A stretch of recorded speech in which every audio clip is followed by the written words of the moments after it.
Bienvenidos a un episodio más de Dinero Infinito. Hoy tenemos como invitada a Diana Arce, asesor hipotecario de SOC. Bienvenida, Diana, ¿cómo estás? Muchas gracias, licenciado. Pues muy contenta de estar aquí contigo en este episodio.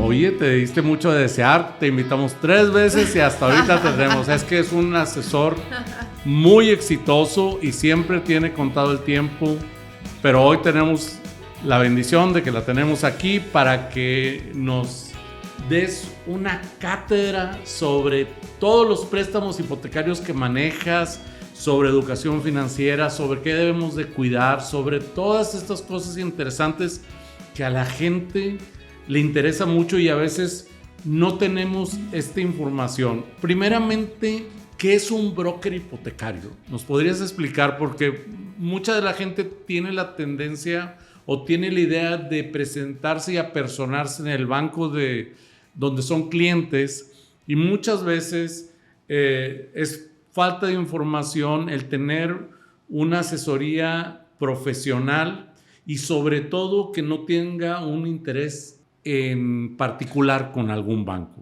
Y entonces muchas veces yo me encuentro con que los bancos en el que eres cliente no tienen ni la mejor tasa de interés ni las mejores condiciones. Cuéntanos un poco qué es lo que hace un asesor hipotecario. Gracias. Sí, mira, pues un broker hipotecario como tal es la figura que se dedica a llevarle al cliente hasta su puerta de su hogar, de su oficina. La ventaja de tener hasta 10 bancos financieras entre ellas también y que no tenga que ir de banco en banco.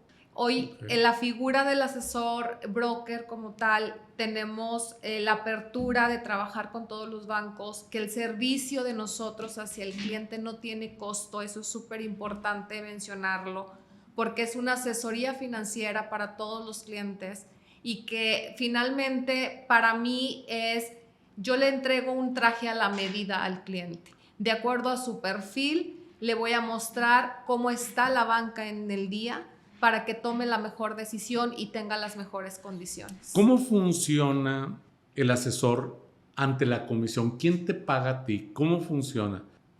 ¿Algunos bancos te pagan más, algunos bancos te pagan menos o tienes una tarifa establecida? ¿Y quién paga esa tarifa? ¿La paga el cliente? No, el cliente no paga un solo centavo. Esta tarifa ya está establecida, es la misma tarifa para todos los bancos. Y con esto reitero lo que comentaba hace un momento. O sea, para mí, yo no estoy casada con ningún banco y no me va a dar ni más ni menos el que te pueda direccionar con alguno u otro. En cambio, sí, mi servicio hacia el cliente final es mostrarle lo mejor en la banca, en condiciones, en perfil y donde sí le van a dar el crédito para que pueda tener la hipoteca a su medida. O sea, en pocas palabras, todos los bancos te pagan la misma comisión, entonces tú no tienes ninguna preferencia, no hay bonos extras, no hay nada que pueda hacerte a ti irte, porque esto es muy importante, porque por ejemplo yo que estoy en el mercado hipotecario, en el mercado inmobiliario, pues claro que yo lo sé que tienes una tarifa establecida y que no tienes ninguna preferencia, pero la gente común a veces no tiene esa información. Ahora platicamos. Hay muchos mitos y muchas realidades sobre los créditos hipotecarios. Por ejemplo, mucha gente piensa que los créditos siguen siendo como hace antaños, pues que las tasas son variables, que los tienes que terminar de pagar hasta el último, que no los puedes prepagar. Cuéntanos un poco sobre las virtudes que hoy la amortización ha traído al país, que es algo relativamente nuevo, tendremos algunos 20 años con amortización, y que algunas personas no entienden. Por ejemplo, ¿cómo funciona? Las tasas, me imagino que hay varios tipos de tasas fijas, tasas crecientes. Pues ¿nos podrías explicar un poco de las tasas de interés? Claro, bueno, hoy en día siguen existiendo las tasas variables. Va a depender mucho de la institución de crédito hacia donde estemos direccionando. Es decir, hoy en día podemos tener en el mercado tasas desde 8.90 hasta el 11%, que esto es lo que está actualmente vigente al día de hoy. Sin embargo, va a depender mucho del perfil del cliente y esto hablo, por ejemplo, se les puede recomendar en algunos casos a gente joven estoy hablando de edades entre 21, 28 años, que pueden tomar un esquema de pagos crecientes. Aquí es el modelo como tal del banco, la tasa es fija, esa no se mueve, sí, pero sí tienen incremento en la mensualidad, donde les permite tener una mensualidad más cómoda al inicio de crédito y va teniendo ese pequeño incremento. Más o menos aproximadamente estamos hablando de alrededor de 500 pesos anuales, lo que va incrementando la mensualidad, y esto es más o menos muy apegado al incremento salarial establecido por ley.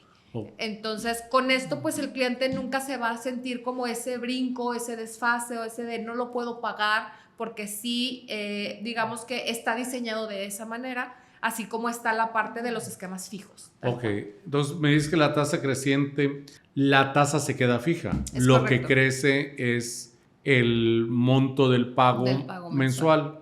Entonces, ¿qué efecto tiene cuando crece? Vamos a decir, si sacamos una tasa a 15 años y tiene un crecimiento, vamos a decir, de 500 pesos, del 2 o el 3%, lo cual es más o menos el incremento salarial regular de un país como el de nosotros. Y ¿en qué ayuda o quita el que sea creciente? Para empezar. Pues les ayuda a que tienen una mayor capacidad de crédito. Ok, de entrada, entonces, que eso es un punto súper importante, porque muchas veces en un esquema fijo no les alcanza la línea que están esperando, y un esquema de pagos crecientes. Okay. Por la simple composición de que empiezas pagando una mensualidad más baja, te da ese gap de que puedes tomar una línea un poco más grande que en un esquema de pago fijo. Ok, por ejemplo, en un esquema creciente, tu pago se achica al principio y te da eso más capacidad de crédito. Por ejemplo, si solamente alcanzabas $1,000,000 de pesos, probablemente en un pago creciente alcances $1,100,000. Es correcto. Por dar un ejemplo. Y luego, aparte de eso, ¿qué otro beneficio tiene? Porque tengo entendido que cuando van creciendo los pagos también van disminuyendo algunos meses en la parte. Sí, pues digo, es el esquema de acuerdo al banco o la institución donde se vaya a contratar. En algunos tienen beneficio, es decir, por pagar puntual en un esquema de pagos crecientes. Si contrataron a 20 años, terminan en 17 años, un mes. Excelente.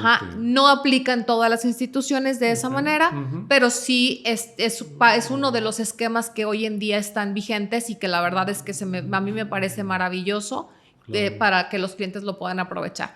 También le funciona muy bien este esquema a las personas que son inversionistas o que están vendiendo otra propiedad y que es la manera en la que se pueden financiar más rápido. Es decir, solicitan el crédito bancario, compran la casa que ya vieron para que no se las ganen, para que sigan respetando precio, y tan pronto puedan vender la otra propiedad o recuperar de inversiones que pudieran llegar a tener, pueden hacer prepagos a capital sin ningún problema. Ah, qué bien.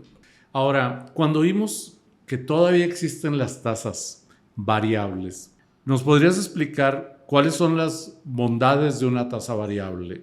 Porque obviamente yo sí la sé, pero nuestro público no. ¿Una tasa variable tiene topes? Sí. ¿O es libre, como pasó en el 9.5? No. Hoy en día ya no, ya todo está topado. Es decir, el día de tu firma de escrituras, que firmas el contrato del banco, te entregamos una tabla de amortización y esa tabla de amortización ya viene marcado cómo quedan tus pagos durante la vida del crédito, que son, si te vas a un plazo de 20 años, 240 amortizaciones, y ya está marcado el comportamiento de la tasa. Ahorita más o menos es, si empezaste con una tasa del 10.50, puedes terminar en un 9.40, 9.30 aproximado, dependiendo de cada institución. Tengo entendido que este instrumento lo utilizan mucho los inversionistas. Por ejemplo, cuando compras una propiedad y quieres empezar con una tasa muy baja, que aunque tenga un incremento, pero a los 4 años te quieres deshacer de ella, entonces te echaste 4 años a la bolsa de una tasa muy barata y la vendes antes de que se empiece a incrementar. Creo que correcto. Eso es lo que vamos a explicar. Fíjate que hoy en día siempre hay esta pregunta y siempre está la gente diciendo que los jóvenes no tienen oportunidad de comprar una casa, lo cual a mí se me hace que es una falta de información porque muchos jóvenes están en la posibilidad de comprar una casa con un crédito hipotecario y dicen que no les interesa. Y yo creo que muchas veces es la falta de información. ¿Qué tan joven puedes, cuánta edad es la edad más joven que puedes tener para adquirir una propiedad con un crédito hipotecario? La edad es a partir de 21 años ya puedes ser apto de crédito. Sin embargo, podrías tenerlo desde los 18 años si ya tienes comprobación de ingresos. Los clientes que son entre 18 y 20 años de edad, se les pide una figura que es obligado solidario. Esta figura puede ser alguno de sus papás, por ejemplo, que pudieran comprobar ingresos y súper importante, que tengan una vivienda que mencionar como garantía. Esta vivienda no se grava, solamente se queda en el histórico del expediente para que respalde el que ellos ya son sustentables ahorita para poder fingir como un aval para el hijo que es menor de edad. Qué interesante para aquellos padres que les detienen a los hijos para que compren una propiedad cuando ellos los pueden ayudar, no necesariamente con dinero, sino con la firma. Y qué mejor que tu hijo que se empieza a hacer de un patrimonio y empiece en este negocio de los bienes raíces apalancado, empezando a los 18 años. Claro. Porque habrá muchos jóvenes que empezaron a trabajar a los 15, a los 16 años y pues ya cumplieron esos 2 o 3 años que necesitan de comprobación de ingresos. Y luego si ahí le da que su papá los ayuda como obligado solidario y si tiene una propiedad, pues con mucho mayor razón.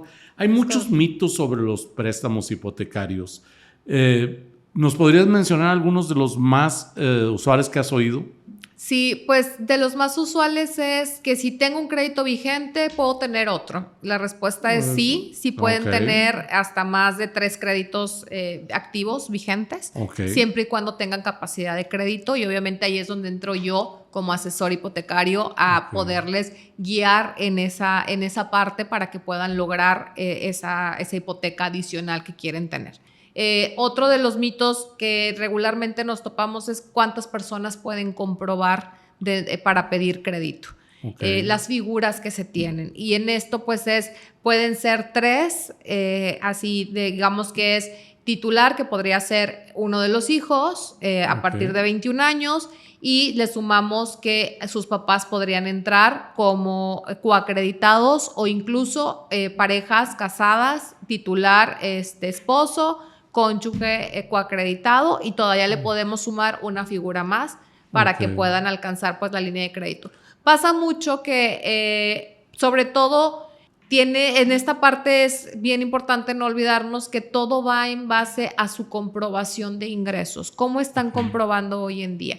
Una persona que es asalariado, pero aparte tiene un negocio adicional que puede también sumar el ingreso. Esto se considera y se hace una suma del total de sus ingresos, considerando todas las partes, siendo un negocio bien establecido, que cumpla con sus depósitos, que tenga su constancia de situación fiscal. Esto es súper importante, sobre todo ahorita, más que nunca. Yo creo que en este año el tema de que estén dados de alta en Hacienda, que ya es un requisito hasta para hoy legal, sí, el que no puedes hacer nada sin tu constancia de situación fiscal.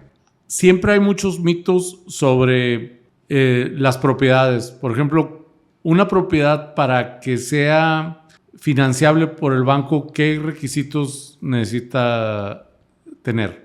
Pues la propiedad tiene que tener una vida útil remanente de por lo menos 20 años, que es el tiempo máximo que se otorga en el crédito bancario, y tener toda su documentación en regla. Es decir, puede ser que tenga una hipoteca vigente, sí, y lo que les pedimos es que se haga el trámite correspondiente con la institución donde está hipotecado.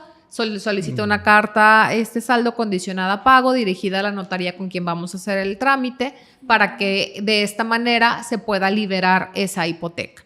Que ese es otro, ahora sí que siguiendo con el tema de mitos y realidades, nos ha pasado que nos dicen es que no puedo vender mi casa porque está hipotecada, y eso es un mito. Se puede vender la casa estando hipotecada. O sea que el proceso va, por ejemplo, si yo tengo una casa hipotecada que le debo a un banco, una institución bancaria, y la quiero vender, todo lo que tengo que pedir es una carta saldo al banco. ¿Es correcto? Y el nuevo banco va a liquidar esa hipoteca, me va a liquidar mi parte proporcional a mí. ¿Es correcto? Y van a crear una nueva hipoteca para el nuevo cliente, como quien dice. Es correcto. Okay. Y se libera ese gravamen que tenía. Así es. Y ya entra el nuevo que corresponde a quien va a ser ahora el nuevo cliente. El nuevo dueño de la propiedad. Por ejemplo, cuando tienes una propiedad que ya tiene 60 años de construida y obviamente el perito ha sufrido una remodelación y tiene una esperanza, yo le digo esperanza de vida, pero es el remanente de vida de 20 años, ¿sí la puedes comprar? Sí, Okay. Sí. Hay casas que han sido remodeladas, que se les ha dado un buen mantenimiento y mientras la casa, al momento de que el perito vaya a evaluarla, ve precisamente que sí, a pesar de que probablemente sea una propiedad ya de muchos años, ha tenido los mantenimientos y remodelaciones pertinentes y con eso sí pasa el avalúo. Ah, qué bueno. Fíjate que a mí me llegan muchos casos a mi oficina donde las personas tienen un negocio y no reportan sus ingresos. Y entonces me dicen, ¿hay alguna manera de que el banco me dé un crédito? Y pues la recomendación siempre es, ¿sabes qué? Date de alta, reporta. Esto muchas veces pasa con la vieja escuela de comprar propiedades y no reportar las rentas. ¿Cuál sería uno de los formatos, por ejemplo, para la gente que quiere comprar propiedades para rentar? Vamos a decir, yo compro una propiedad, la rento, me doy de alta como arrendatario, reporto el ingreso y eso me sale en mi declaración anual, obviamente, y tengo el comprobable. ¿Eso me lo hace válido el banco? Sí te lo hace válido, realmente es una manera de comprobar ingresos. O sea, no se contrapuntea con que sea una propiedad para renta, siempre y cuando esté bien dada de alta. Es correcto. Mientras estés dado de alta, reportando correctamente, te sirve como comprobante de ingresos para tener otra hipoteca más. Okay. Y aparte también, o sea, es algo que pues no estás, digamos que es una manera en la parte de inversionistas, de poder crecer sus inversiones en bienes raíces. O sea que una persona que compra una casa, la renta, reporta el ingreso, pues eso le libera su capacidad de crédito. Compra otra casa, la vuelve a rentar, vuelve a reportar los ingresos, libera su capacidad de crédito. ¿Hasta cuántos créditos hipotecarios tú puedes tener con un solo banco? Con un solo banco pueden ser 2. Okay. Probablemente te podrían otorgar una tercera, pero eso va a ser, digamos que hay que tener el perfil muy bien diseñado para poder mostrarle al banco que cumple con las características y que el hecho de tener una hipoteca más no lo va a limitar en sus capacidades económicas. En esta parte, regularmente, y depende mucho de cada institución bancaria, en algunos casos te dicen, sí te doy una tercera, pero ya no te voy a financiar el tope máximo, que podría ser en un esquema tradicional hasta un 90%, por ejemplo. Entonces, te empiezan a limitar aforos. Pero ahí es, insisto, donde entramos como broker especialista a diseñar el decir, ok, ya tenemos a lo mejor 2 hipotecas con el banco A, pues vamos a irnos al banco B con tu tercera hipoteca para que puedas tener las condiciones que estás esperando. Y así me imagino que puedes ir por los 10 bancos teniendo hipotecas infinitas, siempre y cuando tu capacidad de pago te lo permita, obviamente. Es correcto. O sea que no hay una regla como tal de una cantidad de hipotecas que pueda tener siempre y cuando cumplas con esa parte. Tenga capacidad de pago. Tienes capacidad. Así y cada banco tendrá sus reglas de tener 1, 2 o hasta 3 hipotecas. Por ejemplo, en muchos de los casos, cuando me llega a mí un cliente de edad un poco avanzada y que quiere comprar una casa, ¿cuál es el límite? ¿Cuál es la regla en la edad? La edad es edad más plazo, no debe superar los 85 años. O sea que si yo tengo, por ejemplo, 60 años y pido una hipoteca de 20 años, pues estoy bien. Claro. O sea, puedo tener hasta 85 años, o Es sea, correcto. que podría O sea, tener la edad hasta máxima 65. es, hemos tenido clientes hasta de 70 años. Ok. Aquí es importante recalcar que también, dependiendo de la institución, podían solicitar examen médico por el seguro de vida. Pero la realidad es que sí he tenido clientes de 70 años que han pedido créditos de 5, de 10 años y que todavía hemos logrado darles la hipoteca. Híjole, todavía tengo esperanza. Sí. Entonces, fíjate, esa es una pregunta que mucha gente cuando se quieren volver inversionistas dice, no, pues a mí quién me va a dar crédito. Okay. Por ejemplo, si yo soy jubilado, vamos a decir del Seguro Social y tengo una pensión de 40 o 50 mil pesos que sí existen, uh-huh.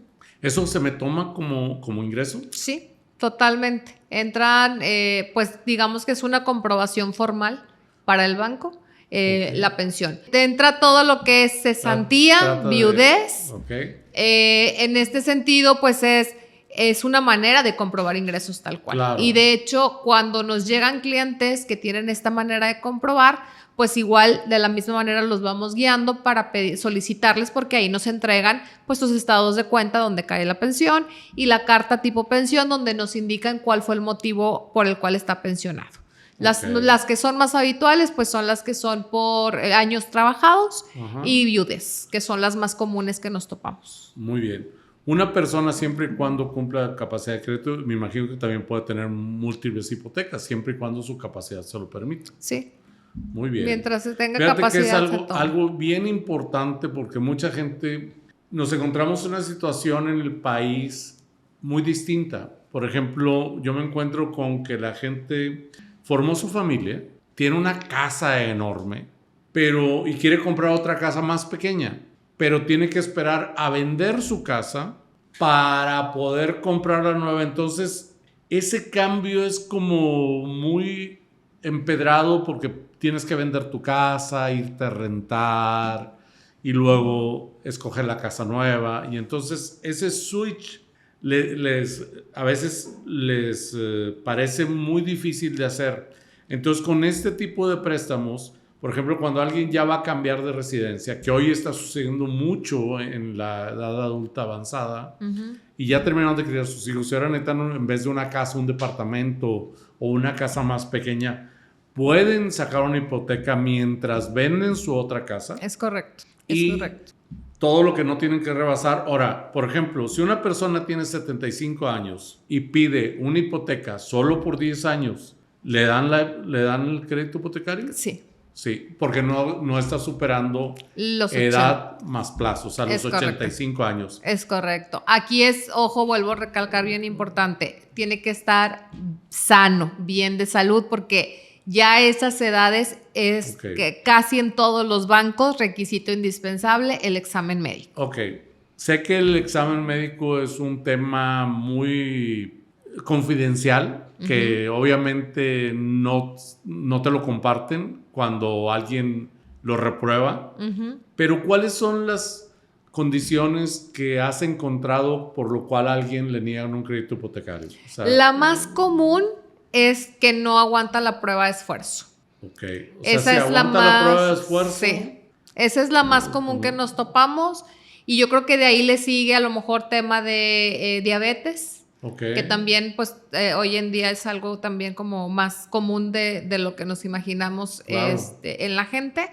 Entonces son esas dos las que nos topamos como más recurrentes de rechazo, pero la que más así tiene peso es la prueba de esfuerzo.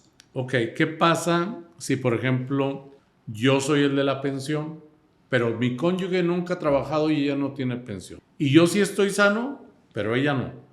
No. Y estamos casados por bienes mancomunados. No pasa nada. No pasa nada. No, porque solamente es para el titular, quien comprueba ingresos. Ok, entonces ella no va a entrar, me imagino, en el seguro de vida. No, es correcto. Solamente se asegura. Hay instituciones que sí aseguran al cónyuge, que eso también es importante, aunque no compruebe ingresos. Entonces, ahí vamos a depender mucho del perfil del cliente. Y con el perfil me refiero a Al momento que nos llega un cliente como asesor broker, tenemos que hacer un perfil de él, de conocerlo, es decir, cómo se encuentra en buró de crédito, cómo va a comprobar sus ingresos, qué edad tiene, si va a haber más participantes, cuál es su necesidad de crédito, qué producto es el que necesita para el cual le vamos a hacer su trámite. Entonces, en ese sentido es donde vamos nosotros viendo si aplica o no, o a veces, es que muchas veces nos caen y nos dicen, yo quiero estar con esa institución porque esta es mi institución de toda la vida. O sea, con lo que tiene en su cuenta bancaria. Con lo que tiene en su cuenta bancaria. Okay. Entonces, pasa que esa institución le dice, sí, pero ya tienes 70 años, entonces nada más por eso, aunque estuviste conmigo tus 70 años, yo ya no te puedo dar el crédito. O sea que como tal, no necesariamente hay una fidelidad o un beneficio el quedarte con tu misma institución, no, siempre. Es correcto. Puede haber otras instituciones que en el momento tienen una mejor tasa o una mejor condición. Exacto, o que se te acomoda mejor a tu perfil. Exacto. A veces nos dicen, ¿cuál es el mejor banco que te otorga una hipoteca? El mejor banco es el que te da la hipoteca. Okay. Es el que te otorga el crédito. O sea, hoy en día las tasas están tan competitivas, tan similares, que la realidad es que son puntos porcentuales muy pequeños. Y en los rangos de mensualidad también varían cosas muy, muy mínimas, es decir, en los accesorios. ¿Qué son los accesorios? Los seguros, vida, daños, comisiones extras que te cobran. Ahí es donde está la variación de si pagas más o menos en una institución u otra. Pero es súper importante cuidar mucho el perfil del cliente y también porque no puedes estar consultando el buró a cada rato. Okay. Entonces, es donde insisto en el tema del perfil. Okay. Nosotros hacemos un estudio personal de cada cliente que nos llega para decir, ok, sí, tú querías el banco A, pero este banco A no te va a dar el préstamo por A, B y C, okay, pero sí, con tus condiciones podemos obtener un crédito para ti con el banco C y el banco D. O sea que tú como broker hipotecario, con antelación puedes saber si alguien me va a dar un crédito o no, dependiendo de mi perfil. Es correcto. Porque muchas veces las personas queremos ciertas cosas con cierto banco y ese banco no me va a otorgar. Entonces, ¿cuáles son una de las problemáticas que yo he oído, que no sé si es un mito o una realidad, que como yo soy muy arduo para negociar, les digo, a ver, córreme el buró de crédito en todos los bancos. A ver cuál me da la mejor tasa, el mejor seguro de vida. ¿Eso me afecta si por ejemplo, tú me corres el buró en más de 2 o 3 bancos? ¿En qué me afecta? Te afecta en que te va disminuyendo el puntaje de score.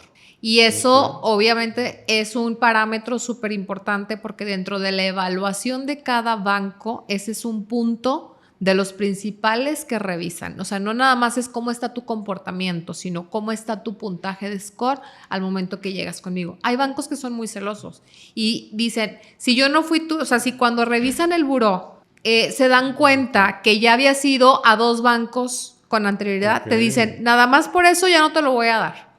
Porque ya fui tu tercera opción y no la primera. Y no la primera, Pero la realidad es que incluso no es necesario lastimar el buró del cliente con tantas consultas. O sea, si perfilamos bien al cliente, si lo sabemos evaluar a detalle desde un principio, ya sabemos.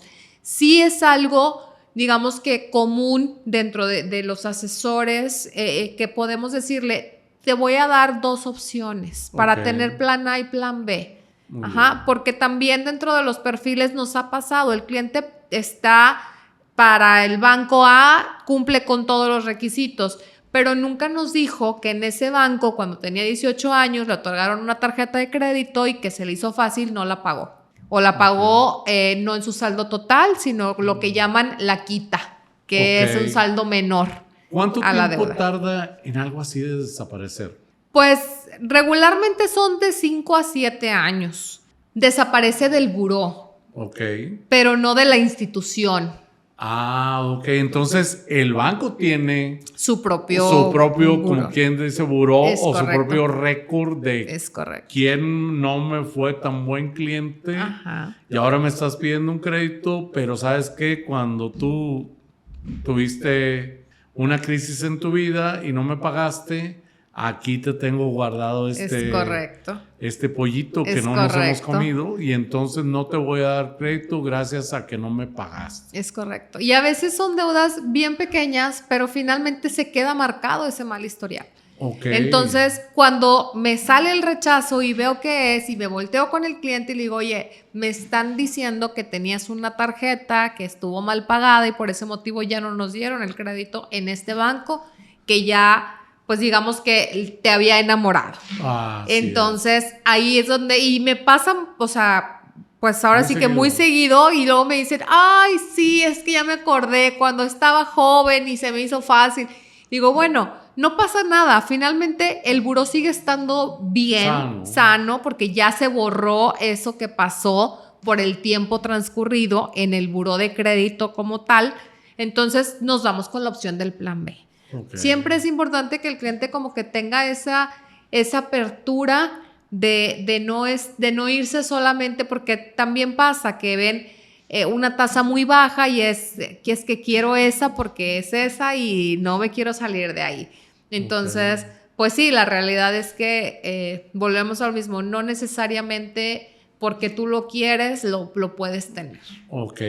Hay algunos casos que sé que hay un límite, por ejemplo, cuando ya ves que hoy en día tenemos todo tipo de empresas que están afiliadas al buró de crédito, como las telefónicas, algunas gentes o al cable o inclusive las plataformas estas de las plataformas de televisión. ¿Qué pasa, por ejemplo? ¿Hay algún tipo de tolerancia en la cuestión de alguna controversia? Por ejemplo, si vamos a decir yo tenía una línea con una telefónica y por alguna causa no llegamos a un arreglo de un cobro indebido, por dar un ejemplo, ¿hay alguna tolerancia del máximo que puede ser y alguna solución? Por ejemplo, si yo le debo, vamos a decir, 5,000 pesos a alguien y me tiene marcado ahí que le debo los 5,000 pesos, ¿hasta dónde el banco es tolerante para que yo pueda solucionar ese problema siendo un costo mínimo, una cuestión mínima? Mira, en la política te dicen que son hasta 5,000 UDIs. Es decir, mientras sea menor a 5,000 UDIs esa deuda, podría ser apto de crédito. ¿Qué es lo que pasa? Que a veces, aunque sean esos saldos menores, el área de riesgos de los bancos ven, ahora sí que como dicen, el puntito negro en el arroz y no están viendo que es el que más resalta. Y lo ven de decir, si con una deuda tan pequeña se le hizo fácil y quedó mal, ¿qué me puedo esperar con una deuda grande? Okay. Esa es de entrada como la visión que tienen. El banco. ¿Qué es lo que yo sugiero siempre? Es una deuda muy pequeña, págala. Okay. Con el comprobante de pago ya es más fácil el yo decir, híjole, tuvo una situación particular, de acuerdo a lo que el cliente me comente que haya pasado con esa deuda, aquí está el comprobante, ya lo pagó y podemos accesar a tener, a que no nos limiten el crédito. Porque ¿qué pasa? Si no lo paga, sí podríamos buscar a una autorización, pero ya no va a ser por el 90% de financiamiento. Nos pueden limitar incluso los porcentajes. Entonces, pues si el cliente quería tener un menor desembolso para la compra de su casa, porque pues sabemos que cuando se compra una casa hay gastos de acondicionamiento, de mudanza, el simple hecho de poder decir ya voy a llegar a habitar mi nueva casa es un gasto. Okay. Entonces, si puede tener el cliente, porque su capacidad se lo permite, un financiamiento donde él diga, puedo yo no tener que descapitalizarme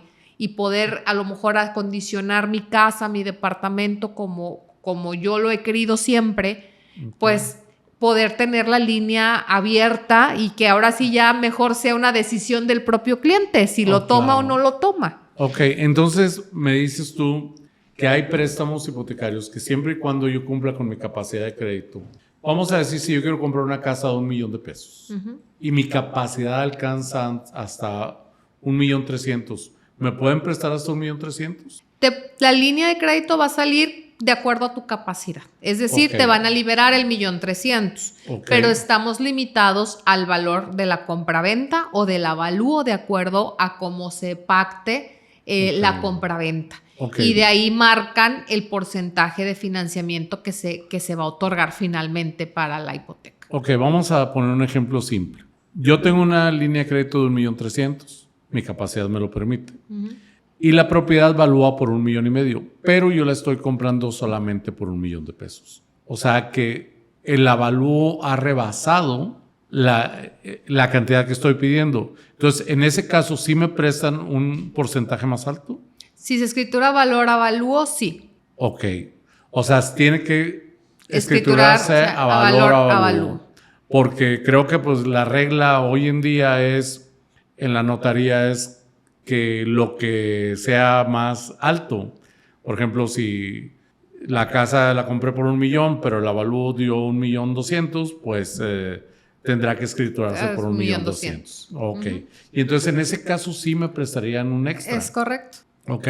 ¿Hay alguna limitante en el extra? Pues no, y sí en el sentido también de la parte...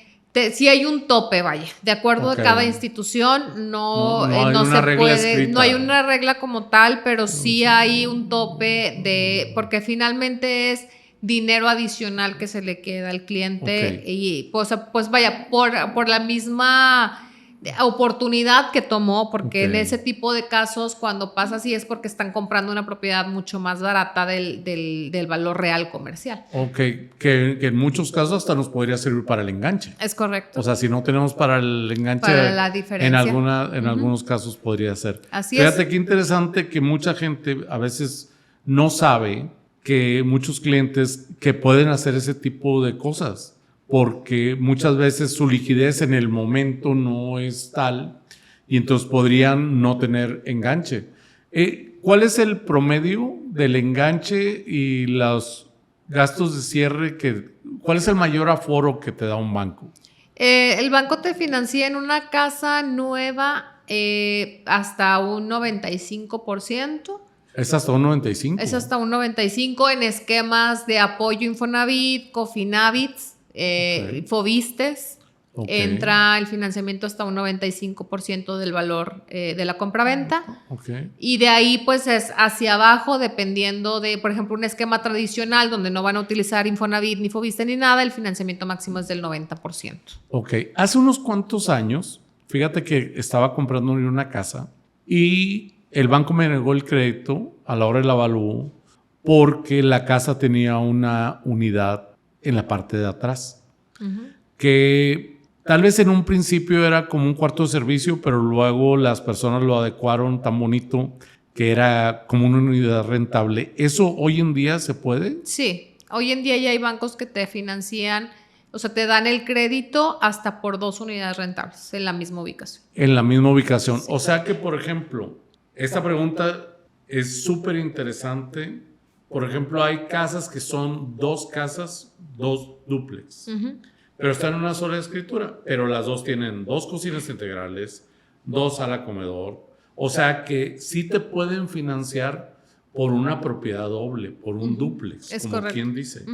Pueden ser hasta 2 unidades rentables. Aquí lo único es que sean para uso habitacional. Es súper importante. Si tiene local comercial, si se ve al momento que van a hacer la visita que tienen ahí un negocio de lo que sea, por más pequeño, no va a pasar. Tiene que ser, la regla es que sea uso habitacional. Habitacional. Entonces, sí puedes tener dos, como quien dice, 2 departamentos. 2 unidades. 2 unidades en una sola escritura. Y que te la tomen, porque no creo que tenga alguna limitante el tamaño. O sea, si las 2 son del mismo tamaño. Es correcto. Mientras, o sea, no debe de ser, si hay un límite de tamaño de una contra la otra. Entonces hay un límite. Sí, pero, o sea, vamos a decir que el máximo es que sea, tiene que ser una principal y el es que a veces nos topamos como el ejemplo que me dices.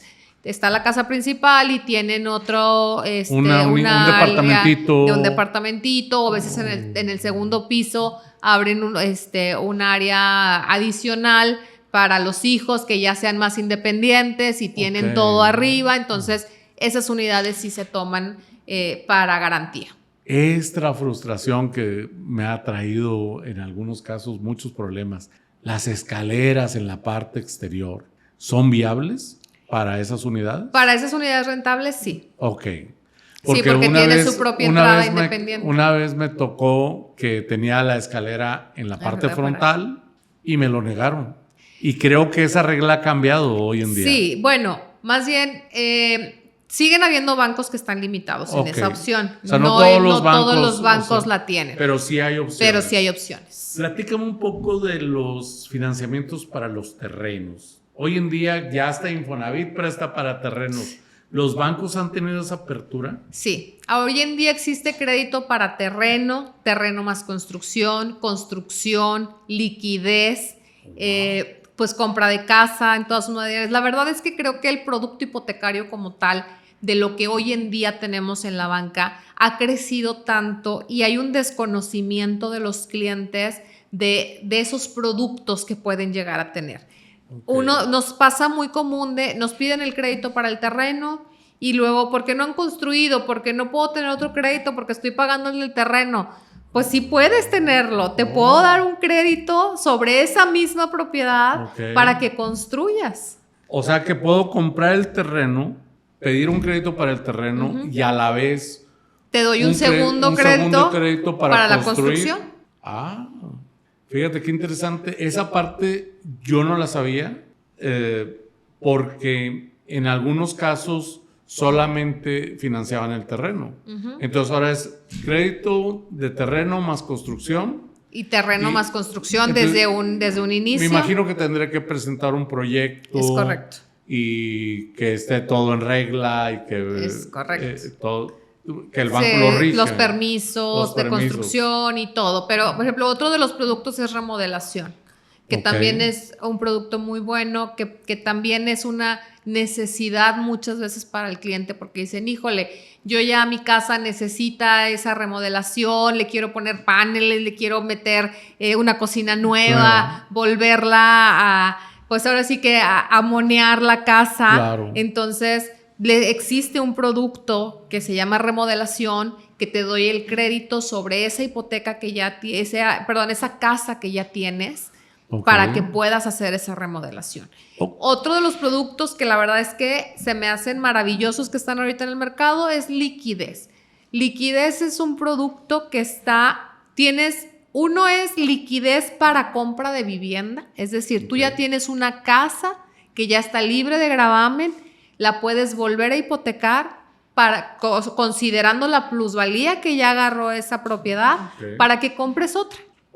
Y te dan las mismas condiciones que si comprara, o sea, para compra de casa como tal. Y te hipotecan solamente una. Y si te hipotecan solamente una. Sí, porque muchas veces, fíjate que yo me he encontrado que alguna gente quiere comprar una oportunidad y ven esta casa que desafortunadamente no está remodelada o está en obra gris y pues obviamente no califica, no va a pasar el avalúo. Entonces, lo que tú me dices es que tú si yo ya tengo una casa y pido una hipoteca de liquidez, puedo pedir una hipoteca sobre esta casa, me dan el dinero y puedo pagar la otra casa. O sea, me van a depositar, como quien dice, el dinero en el banco. Te van a dar la liquidez y tú decides dónde vas a comprar. ¿Qué es lo maravilloso también de este producto? Que aparte no te cobra IVA de los intereses como una liquidez normal. O sea, si tú hoy en día buscas un crédito de liquidez tradicional, te cobra IVA de los intereses. Pero cuando tú dices es que es para comprar otra propiedad, entonces no te cobran esos intereses. Fíjate que esa es una parte. Luego tengo otra pregunta muy buena que me llegan a la oficina todo el tiempo. Hay muchas propiedades que ya está la propiedad que está por caerse. Y he escuchado que algunos bancos, cuando pides el crédito, si tiene la más mínima construcción, no te dan el crédito. ¿Hoy en día eso ha cambiado o algunas instituciones sí te prestan sobre el valor del terreno aunque tenga algo de vivienda encima? Han cambiado mucho, sí hay instituciones que podríamos tener para ese tipo de propiedades. Lo más común que nos vamos en el mercado es que sea terreno solo, pero sí hay producto para ese tipo de... Sí, porque hay muchas casas que, por ejemplo, tienen un techo de lámina o ya están muy abandonadas. Es correcto. Y no es rescatable siquiera la unidad. Exacto. De hecho, hay unidades que te dicen, o sea, instituciones, perdón, que te dicen de no te voy a considerar ni la obra en lo absoluto. Y decimos, pues no la necesitaba porque realmente el crédito lo quiero sobre el terreno. Ok, qué interesante esa parte. Otra de los no negociables, por ejemplo, del banco que he escuchado, es ¿qué pasa con una persona que está muy sobrecargado en sus créditos? O sea, por ejemplo, debe un montón en los coches, debe un montón en las tarjetas de crédito, pero su casa ya tomó una plusvalía porque la compró hace 10 años y pidió un crédito a 20 años y pues ya tiene un montón. ¿Puede refinanciar esa casa? Sí, puede obtener una liquidez sobre esa propiedad que le ayude. Incluso hay un producto que se llama liquidez para consolidación de pasivos. Y esa te permite que liquides todas tus deudas, es decir, los créditos de auto, las tarjetas, todo, teniendo unas condiciones pues muchísimo más favorables, porque la realidad es que la tasa de interés que te otorga el banco para ese producto no se compara con lo que estás pagando de interés de las tarjetas y de los créditos de auto, por ejemplo, que son muchísimo más altas. O sea que tú, más que un asesor hipotecario, eres un asesor financiero. Es completo, correcto. Porque no ves solamente, o sea, ves todo ligado a hipotecario, pero tienes muchas otras soluciones para otro tipo de negocios. Es correcto. Entonces, qué interesante que hoy en día el banco ha tenido esta apertura y ha tenido esta gran idea de tener asesores como tú para darle soluciones a las necesidades financieras con tasas de interés muy preferenciales como las de hipoteca de casa y poder tener todos estos beneficios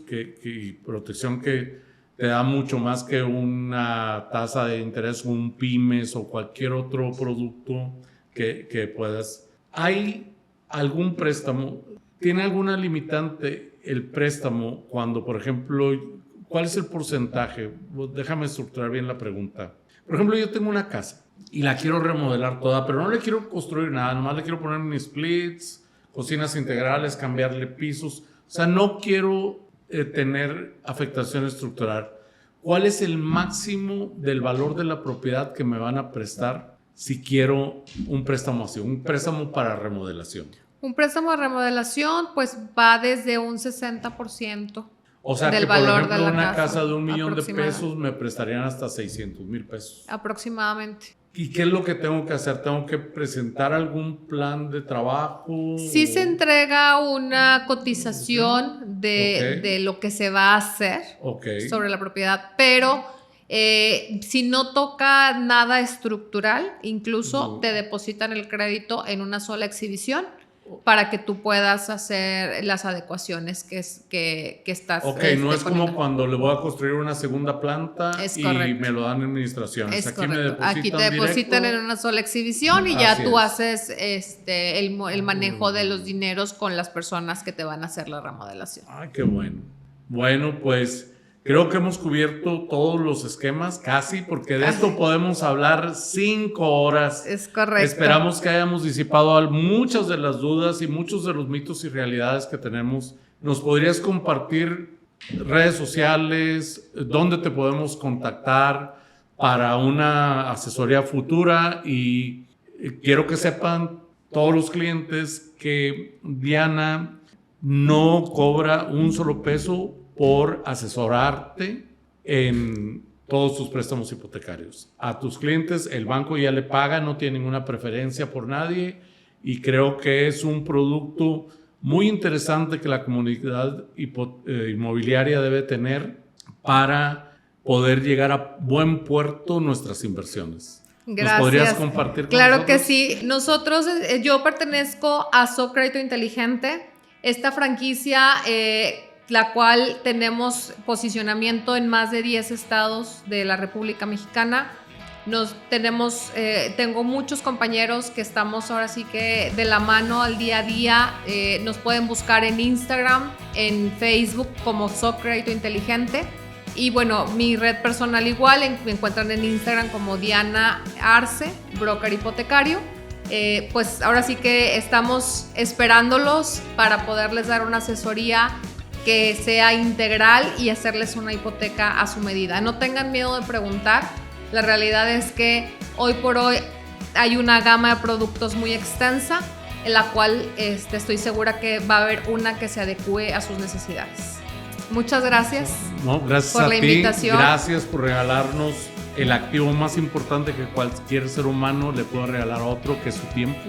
Y esperemos que haya sido enriquecedor este podcast. Te sigo invitando. Dinero Infinito, tu podcast inmobiliario.